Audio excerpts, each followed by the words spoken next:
안녕하세요. 책을 아끼고 사랑하는 레이디북입니다.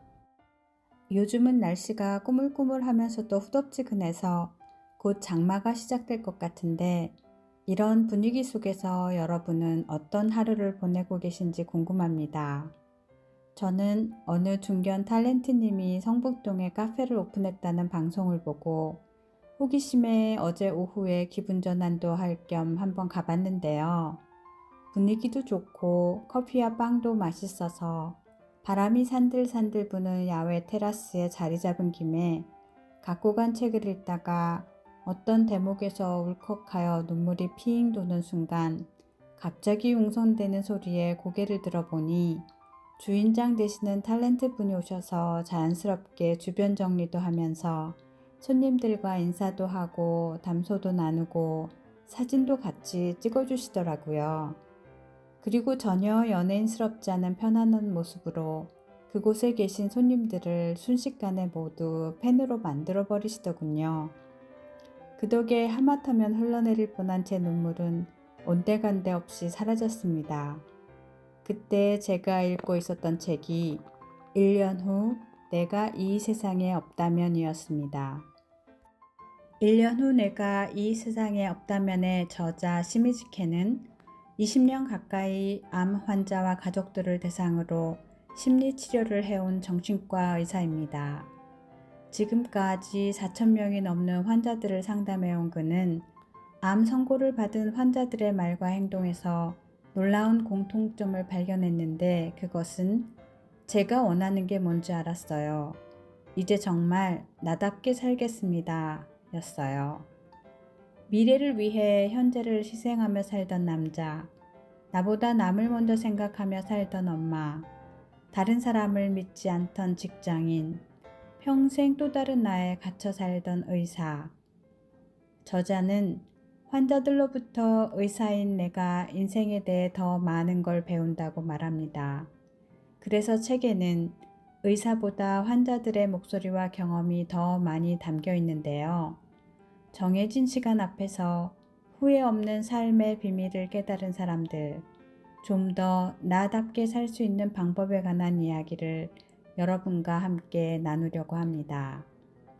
당신은 지금 별로 중요하지 않은 일과 지금 당장 시작해야 하는 일을 구분하며 살고 있습니까? 저자 시미즈케는 정신적 고통을 겪는 사람들을 돕겠다며 정신과 의사의 길을 택했지만 정작 자신도 이렇게 살아도 정말 괜찮을까? 자문하며 살아왔다. 그런데 암 진단을 받은 환자들은 그의 앞에 암보다도 어려운 고민을 던진다.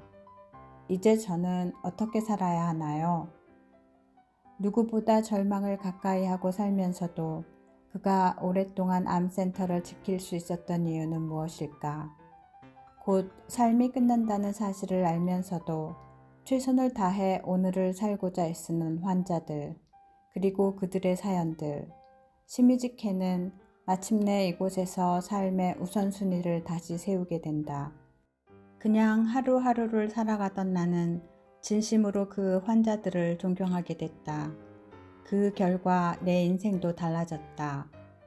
대단한 곳으로 이직을 하거나 인생이 뒤바뀌는 거창한 변화는 아니지만 나에게 그다지 중요하지 않은 일과 지금 당장 시작해야 하는 일을 확실히 구별할 수 있게 됐다. 암 전문병원에서 정신종양의로 일하는 내가 만나는 사람들은 모두 암 환자거나 그 가족들이다. 암에 걸린 환자가 100명이 있다면 100가지의 다른 고민이 존재하기 때문에 나는 첫 상담에서 환자에게 어떤 고민이 있는지 이해하려고 노력한다. 이전에 나는 의사라면 환자의 고통을 없애주어야 한다고 생각했다. 그런데 그게 생각처럼 잘 되지 않아 고민이었다. 당시 나는 환자에게 도움도 되지 않는 조언을 하고 환자가 별로 원하지 않을 때도 정신과 약을 처방하는 등 불필요한 참견을 일삼았다. 그러다 어느 순간 이러한 방식이 도움이 되기는커녕 오히려 해가 될 수도 있음을 깨달았다. 임상 경험을 쌓는 과정에서 사람에게는 고통과 마주하는 힘, 즉 회복력이 있다는 사실을 실감했기 때문이다. 나는 그 힘을 키워주기 위해 환자의 이야기를 충분히 들어주고 그들의 고통을 제대로 이해해줘야 했다. 그게 내가 할 수 있는 일이었다. 오늘 하루를 사는 일이 당연하지 않음을 깨닫고 감사하는 마음이 생기면 사람들은 이 귀중한 시간을 어떻게 보낼지 고심하기 시작한다. 인생에서 정말로 중요한 게 뭔지 우선순위를 생각하고 삶의 보람이 뭔지 깊이 고민하는 것이다. 50대의 후두암에 걸린 한 남자가 있었다. 그는 항상 절약을 외치며 생활했고 통장을 바라볼 때 행복을 느끼며 살았다. 그러나 암에 걸리자 이 돈을 어디에 쓸 건지 계획도 없이 자신이 그저 저축만 했음을 깨달았다. 그러한 저축에 무슨 의미가 있을까 하는 데까지 생각이 미쳤다. 돈의 역할은 무엇일까? 지금까지 가족을 위해 돈을 모으는 게 중요하다고 생각했지만 이제 생각이 바뀌었다. 소중한 가족과 행복한 시간을 보내기 위해 돈이 필요하다는 새로운 관점이 생겼다. 돈을 쓰는 게 무조건 나쁜 것은 아니었구나. 소중한 사람을 위해 하고 싶은 일을 할 때 비로소 의미가 있구나 생각이 든 것이다. 이렇게 병에 걸린 이후 돈에 대한 가치관이 달라진 사람이 많다. 48세의 외과의사 이시아라 히데키 씨가 외래 진료를 찾아왔다. 첫 진료 때 그는 저는 사실 정신과에 올 필요가 없어요. 믿고 지내는 주치의가 한번 가보라고 해서 온 겁니다. 하고 말했다. 그때 나는 그에게서 약해진 자신을 인정하지 못하고 애써 강한 척한다는 인상을 받았다. 나는 권유에 못 이겨 오신 거군요. 하고 대답한 뒤 현재 상황을 물었다.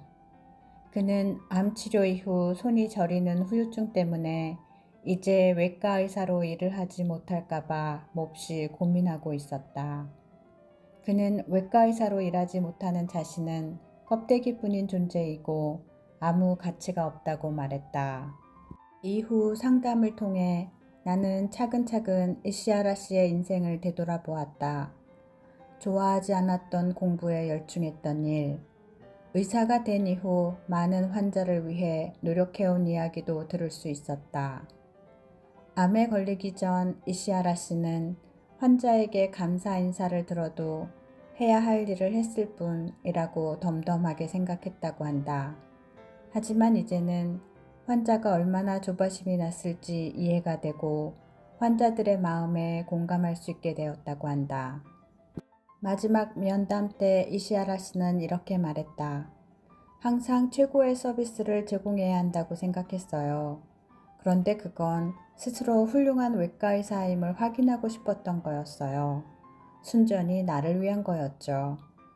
부하 직원에게 엄격했던 것도 마찬가지예요. 앞으로 의사 일을 계속할 수 있을지는 모르겠네요. 어떤 형태로든 의료업에 종사하는 일은 가능하겠죠. 앞으로는 나를 위해서가 아니라 진정한 의미에서 어려움에 처한 사람을 돕고 싶어요. 나도 언젠가는 병에 걸릴 수 있고 그 끝에는 반드시 죽음이 있음을 실감하자 공포와 불안, 슬픔, 절망, 분노의 감정이 찾아왔다. 물론 지금 건강하더라도 언젠가는 상황이 달라질 것이다. 건강은 영원하지 않다고 생각하니 내일이나 내일 모레, 다음 달, 1년 뒤가 당연하게 느껴지지 않았다. 인생은 당연하게 계속되는 것이 아니었다. 적어도 오늘 하루에 감사하게 된 것이다. 사람은 죽음을 어떻게 응시할까? 죽은 다음 사람의 영혼이 어떻게 되는지, 애초에 영혼이 존재하는지와 같은 질문에 과학은 명확하게 답을 하지 못한다. 따라서 사람마다 의견이 분분하다. 어떠어떠해야 한다고 규정된 것도 없다. 당시 나는 죽으면 모든 것이 끝난다고 생각했다. 모든 게 끝나는 죽음이 찾아오기 전에 어떻게 인생의 의미를 발견할 수 있을까? 그게 나의 고민이었다. 인생을 종착점이 있는 여행이라고 생각하면 죽음은 더 이상 두려움의 대상이 아니다. 그야말로 종착점일 뿐이다. 어차피 끝은 오게 마련이고 이걸 여행이라고 생각한다면 끙끙 고민할 필요 없이 마음 가는 대로 하면 되지 않을까? 나는 그렇게 마음을 다잡았다. 허무주의에 가까운 나의 이런 사고방식에 공감하지 못하는 사람도 많으리라 생각한다. 하지만 죽음을 응시하는 절망과 공포에서 빠져나와 내가 처음으로 인생을 긍정적으로 받아들인 순간이었다. 죽음을 두려워하는 하나의 이유로 자신이 사라짐으로써 발생할 현실적인 문제가 있다. 가족이 경제적으로 어려워지지 않을까 하는 걱정, 하던 일을 마치지 못하겠구나 하는 조바심처럼 다양한 사회적 문제와 연결된 것들이다. 이러한 문제는 가족이나 직장에서 신뢰하는 사람과 의논해 준비하는 것이 좋다. 물론 이 과정에서 안타깝지만 끝내 포기해야 하는 일도 있을 것이다. 그러나 이 문제를 마주하는 데에는 그간 자신이 미뤄온 과제에 뛰어드는 긍정적인 측면도 있다. 예를 들어 과거의 사이가 틀어져 연락을 끊고 지낸 가족이나 친구와 화해하고 오랜 세월 마음에 박혀있던 가시를 뽑으려는 사람도 있다. 얼마 전에 난소암 말기 환자인 아라이 마유미 씨의 병실에 찾아갔다. 그때까지 아라이 씨는 자신의 이야기를 별로 꺼내고 싶어 하지 않았다. 억지로 밝게 행동한다는 인상을 주는 분이었다. 그런 아라이 씨가 하루는 마음에 걸리는 일이 있다며 이야기를 꺼냈다. 저와 50살 남편 사이에 12살짜리 큰아들과 8살 둘째 아들이 있어요. 둘째는 다우증후군을 앓고 있어요. 그런데 결국 제가 암에 걸려 둘째를 돌보지 못할 것 같아요. 큰아이한테는 무거운 짐을 남기게 됐고 작은 아이는 가시밭길을 걷게 될 것 같아요. 아라이 씨는 눈물을 글썽였다. 나는 그녀의 감정을 살피며 물었다. 아이들은 엄마의 병을 어떻게 생각하고 있나요? 아이들이 저의 마른 모습을 보면 깜짝 놀랄 것 같아서 요즘에는 병원에 오지 못하게 하고 있어요. 나는 다시 되물었다.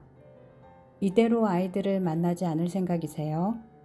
그러자 아라이 씨는 생각에 잠기는 듯 했다. 부부가 아이들의 일을 함께 의논했는지 알 수 없으나 얼마 지난 뒤 남편이 두 아이를 데리고 병원에 찾아왔다. 큰아이는 자연스럽게 동생을 챙기고 작은 아이도 형을 많이 의지하는 모습이었다. 그 모습을 보자 아라이 씨는 우리 애들이 많이 컸구나 느끼며 여인 몸으로 아이들을 껴안아 주었다. 며칠 뒤 내가 다시 아라이 씨의 병치를 찾았을 때 그녀가 말했다. 어려운 일이야 물론 있겠지만 아이들이 각자 잘 살아갈 거라 생각해요. 아이들이 마냥 어리고 약하다고만 생각했는데 그건 제 착각이었어요. 아라이 씨의 마음이 어떤 이유 때문에 바뀌었는지 제대로 설명하기 힘든 부분도 있지만 그녀는 오랜 세월 하지 못했던 두 가지 과제, 죽기 전에 아이들을 믿고 자신을 용서하는 일에 뛰어들었다. 현대 사회에서 죽음은 불길하게 여겨지는 경향이 있다.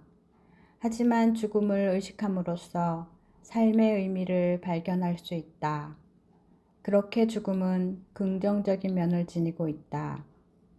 인생의 기한을 의식하는 일은 하루하루를 소중히 여기고 정말 나답게 살기 위해 나아가는데 큰 동기부여가 된다. 오늘의 책 소개는 어떠셨나요? 마음에 들면 구독, 좋아요, 격려의 댓글 부탁드리며 다음에는 또 다른 주제로 만날 것을 약속드립니다. 오늘도 함께 해주셔서 감사드리며 레이디북이었습니다.